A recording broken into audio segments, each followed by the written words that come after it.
الحمدللہ وحدہ والصلاة والسلام علی من لا نبی بعدہ اما بعد فاعوذ باللہ من الشیطان الرجیم بسم اللہ الرحمن الرحیم سبحان الذی اسرا بعبدہ لیلا من المسجد الحرام الى المسجد الاقصى عن انس بن مالک رضی اللہ تعالی عنہ قال قال رسول اللہ صلی اللہ علیہ وسلم مررت على موسى ليلة أسري بي عند الكثيب الأحمر وهو قائم يصلي في قبره رواه الإمام الهمام المسلم في صحيحه صدق الله العظيم وبلغنا رسوله النبي الأمي الكريم ونحن على ذلك لمن الشاهدين والشاكرين والحمد لله رب العالمين۔ معزز دوستو، آج 4 مارچ 2022 بروز جمعۃ المبارک ہے اور آپ کے یہاں جامعہ فاروق اعظم رضی اللہ عنہ محمود کوٹ تحصیل کوٹادو ضلع مظفر گڑھ میں سالانہ روحانی اجتماع ہے۔ رب جزائے خیر عطا فرمائے مولانا مفتی عمر فاروق صاحب کو، جو اس ادارے کے روح رواں ہیں اور مسل کی مذہبی انداز پہ اس ادارے کی بھی اور اس ادارے سے منسلک حضرات کی بھی رہنمائی فرماتے ہیں۔ میرے دوستو، میں آپ حضرات کے ہاں کئی سالوں سے آپ کی خدمت میں آ رہا ہوں۔ آپ اور ہم ایک دوسرے کے مزاج سے جانے پہچانے شناسہ لوگ ہیں۔ آپ توجہ رکھنا، میں نے آپ کی خدمت میں انشاءاللہ تعالی واقعہ معراج کو دلائل اہل سنت کی بنیاد پر پیش کرنا ہے۔ اگر آپ کی توجہ رہی تو انشاءاللہ آپ کا اور ہمارا وقت ضائع نہیں ہوگا۔ میرے دوستو، معراج رسول اللہ صلی اللہ علیہ وسلم کو ہوا ہے، یہ واقعہ آپ نے بھی سنا ہے اور میں نے بھی سنا۔ میں آپ کو واقعات نہیں بتاتا، میں ان واقعات سے نکلی ہوئی چند باتیں آپ کی خدمت میں رکھتا ہوں۔ حضرت رسول اللہ صلی اللہ علیہ وآلہ وسلم کا یہ سفر زمین سے زمین تک، پھر زمین سے آسمان تک ہے۔ سفر کے 2 حصے ہیں۔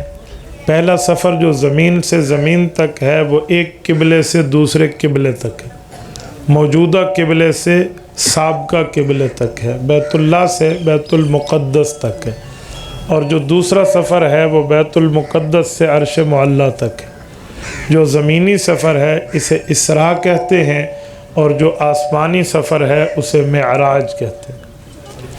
اسراء کو بھی ہم مانتے ہیں اور معراج کو بھی ہم مانتے ہیں۔ ایک بات ذہن میں رکھیں، کچھ لوگ معراج کے سفر کو مانتے ہیں لیکن ایک بات ساتھ کرتے ہیں، وہ کہتے ہیں حدیث میں ہے رسول اللہ نے خواب میں معراج کیا ہے، لہٰذا ہم معراج منامی کے قائل ہیں۔ لہٰذا اس حدیث کو بنیاد بنا کر وہ معراج حقیقی کا انکار کر دیتے ہیں۔ ہم اہل سنت والجماعت قرآن کو بھی مانتے ہیں اور حدیث پاک کو بھی مانتے ہیں، لہٰذا حضور پاک علیہ السلام کے دونوں معراج ثابت ہیں، وہ نیند میں کیا ہو یا وہ حقیقت میں کیا ہو، دونوں معراج حق ہیں۔ اسی لیے ایک کو بنیاد بنا کے دوسرے کا انکار کرنا یہ شیطنت اور گمراہی ہے، اس کا اسلامی تعلیمات سے کوئی تعلق نہیں ہے۔ رسالت مآب علیہ الصلوۃ والسلام نے اس سفر میں کیا کیا نظارے دیکھے ہیں تو قرآن کہتے ہیں سبحان الذی اسریٰ بعبدہ لیلا من المسجد الحرام الى المسجد الاقصى الذی بارکنا حولہ لنریہ من آیاتنا۔ پاک ہے وہ رب کی ذات جس نے سیر کرائی اپنے بندے کو۔ یہاں لفظ رسول نہیں لائے، امام الرسل نہیں لائے، حالانکہ حضور امام الانبیاء ہے۔ بندے کا لفظ اسی لیے لایا ہے کہ رسالت مآب علیہ الصلوۃ والسلام نے بندگی میں خود کی انتہا کر دی ہے، سب سے بڑی بندگی کرنے والے حضور ہیں، تو اپنا بندہ کہا کہ یہ وہ شخصیت ہے جس نے میری بندگی کی انتہا کی ہے۔ بعبدہ لیلاً، رات کا ایک حصہ، پوری رات بھی نہیں ہے، لیلاً رات کا ایک حصہ، من المسجد الحرام الى المسجد الاقصی، زمینی سفر مسجد حرام سے مسجد بیت اللہ سے مسجد اقصی تک ہے۔ کیوں ہے؟